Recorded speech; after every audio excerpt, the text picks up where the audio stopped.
Honestly, I'm so hyped. I don't even know where to start. We've got Karesh, Voidlords, Ethereals, Zali's Feet, yeah, that's right, and the biggest raid boss apparently we've ever seen. I streamed my first dive into the patch, and here's everything I discovered so far. Oh boy, it's on a whole new level. Oh, and in case I wasn't clear enough, massive, humongous spoilers ahead. Perhaps as big as Dimensius himself. Honestly, I'm so hyped, I don't even know where to begin. Let's take it from the top. As soon as 11.2 rolls in, you get a quest sending you to Locus Walker. He urges you to pause the hunt for Zali and shift your focus to a much greater threat, known as Dimensius the All-Devouring. The last time we saw Zali, she got a bit angry at Gallywix for losing the Dark Heart, and she kinda stormed off. In fact, the Dark Heart was taken by an Ethereal and not one working for Zali, and the final cinematic from 11.1 shows the very Ethereal gazing at a planet ravaged by the Void, possibly the remnants of Karesh. Our speculations turn out to be spot on. Now we find ourselves traveling to Karesh, or rather what remains of it. Locus Walker is tasked with averting a crisis on Tazavesh, and we are heading there with him and Illyria. We soon discover that the Veil Market isn't in the Shadowlands this time, but it's rather located on Karesh. Tazavesh sits beneath a barrier, a protective barrier and dome, shielding it from the destruction raining down across the planet. It now serves as a supply port, a recreation center for the revitalized Ecodome project, and surprisingly, a player hub.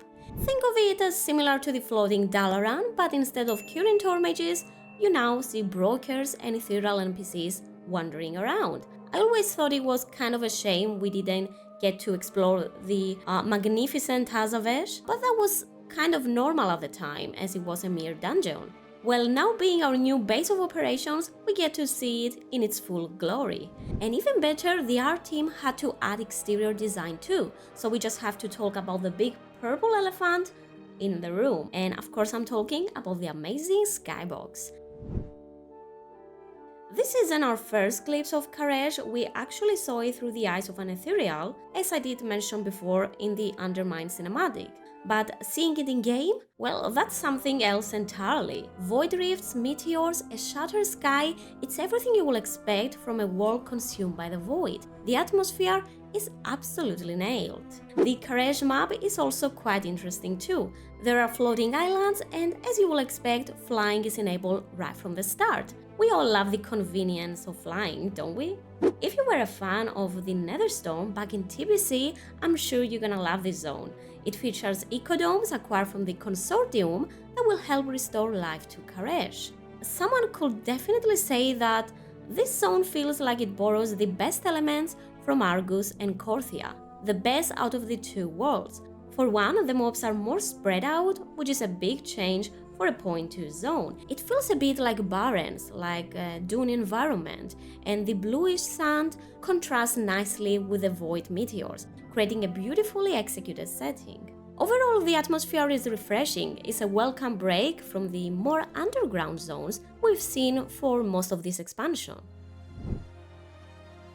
The atmosphere isn't the only great aspect of the zone. The lore of Karesh and its storytelling regarding the Ethereals and the Brokers really tie everything together and bring the area to life. The main campaign spans 5 chapters with several side stories scattered around the map. There are huge lore drops throughout the storyline that catch you completely off guard. Huh? What is she doing here? The hell? The quest design is top-notch. It's evident that a lot of thought went into crafting an interesting and eye-catching narrative. I haven't completed the full campaign yet, I'm only 3 chapters in, but I have definitely got the overall idea. It just keeps getting better and better with each chapter. I will likely continue this on the next stream, but so far, I genuinely love it. I don't want to spoil too much, but there are a few key characters that make the experience even more exciting. So spoiler ahead, and let's go. During our questing, we end up defeating one of the leaders of the Shadow Guard, specifically the commander of the ethereal group that was attacking and sabotaging Tazavesh. As we celebrate our success, at that very moment, something truly unexpected happens. Zali, with her glorious feet, yep, appears before us. In green NPC colors, no less, she finds herself cornered and has no choice but to actually ally with us. Hello, my champion. Of course, Alira is still mad at her over what happened in Dalaran, and not only, and she's constantly giving Zali the side-eye. But our beloved Void Queen, well, she genuinely wants to break down Dimensius, and so we team up. You know what they say, the enemy of my enemy might just have fabulous feet and a tragic backstory. This is where the story gets even more interesting. Zali keeps teasing us throughout the questing, which makes it quite fun and truly engaging. Yes, she does reveal hints about what happened in the past. I won't spoil too much, but let's say we don't really know the full story of the Devouring War, so don't be too hasty to judge Zali. The war between the Kareshi and Dimensius was an all-out conflict that came at a significant cost, and our new friend Zali was actually there. In fact, she was instrumental in bringing Dimensius down the first time, so it's only natural that she's back to finish the job for good. And that's what pretty much is going on. Zali is the one that is helping us to uncover the path to the raid Manaforge Omega, where the ultimate battle will take place and where we are tasked with bringing down Dimensius. We are talking about an almost galactic battle here, and this Void Lord is nothing like we have encountered before. But that raises a crucial question: how do we even fight him?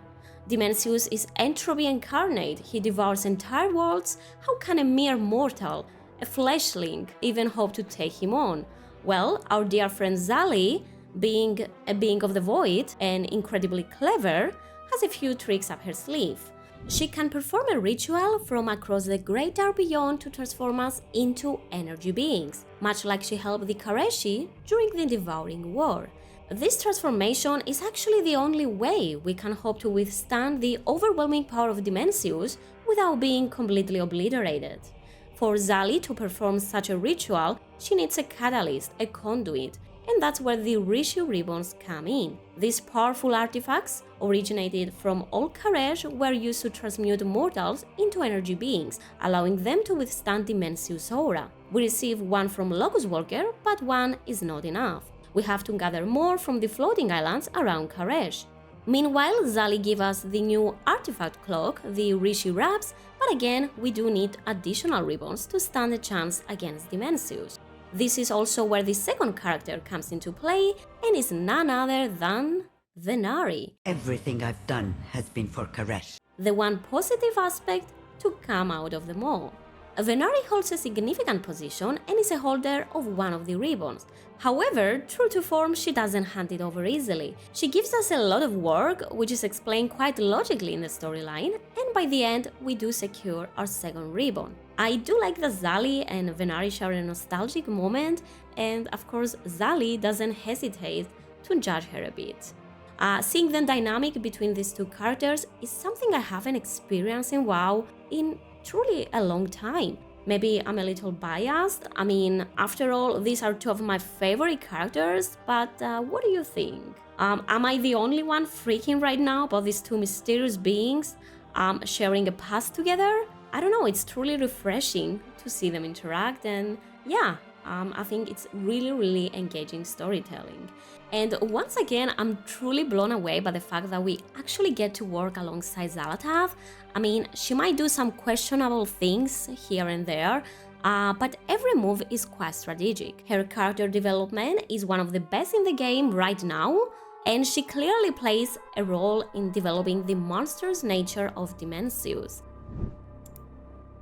As we continue gathering these Rishi ribbons, Zali never stops reminding us about the looming threat. The longer Dimensius remains attached, the more his power grows, and with that, the more the void seeps into our reality. And we all know what the void is truly capable of: consuming everything. She keeps hammering that home, and it really builds up the tension, setting the stage for the arrival of the big Baddy.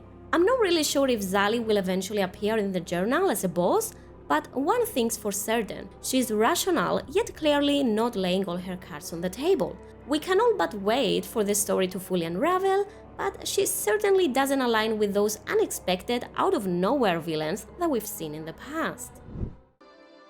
Locust Walker struggled to keep his secrets and still ended up hated and feared by the Kareshi. These oracles abandoned their ceremonial daggers and picked up assassination knives. Nexus King Salhadar betrayed the rabble. The rabble used their Rishu ribbons too early and Dimensius was dispersed instead of destroyed. Perhaps this is my fault? I should have placed all of the factions on Karesh under my heel from the start?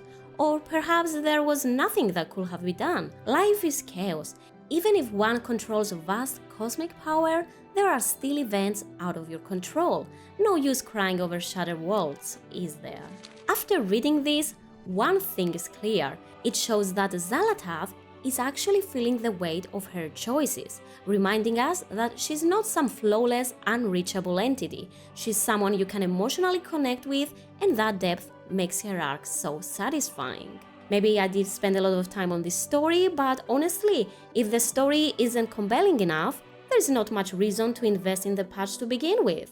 And oh boy, this patch? Oh, it brings so much stuff, but I'll save all the juicy gameplay breakdown for part 2, where we'll dive into phase diving, the new upgradable artifact clock, the Rishi wraps, ecological succession system, a new delve dungeon, and a whole lot more. And yeah, that's pretty much all. Are you excited about this patch?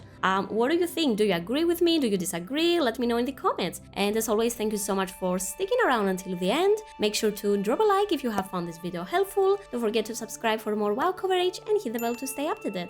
Good luck with whatever you are doing, and I'll see you all in the next one. Bye!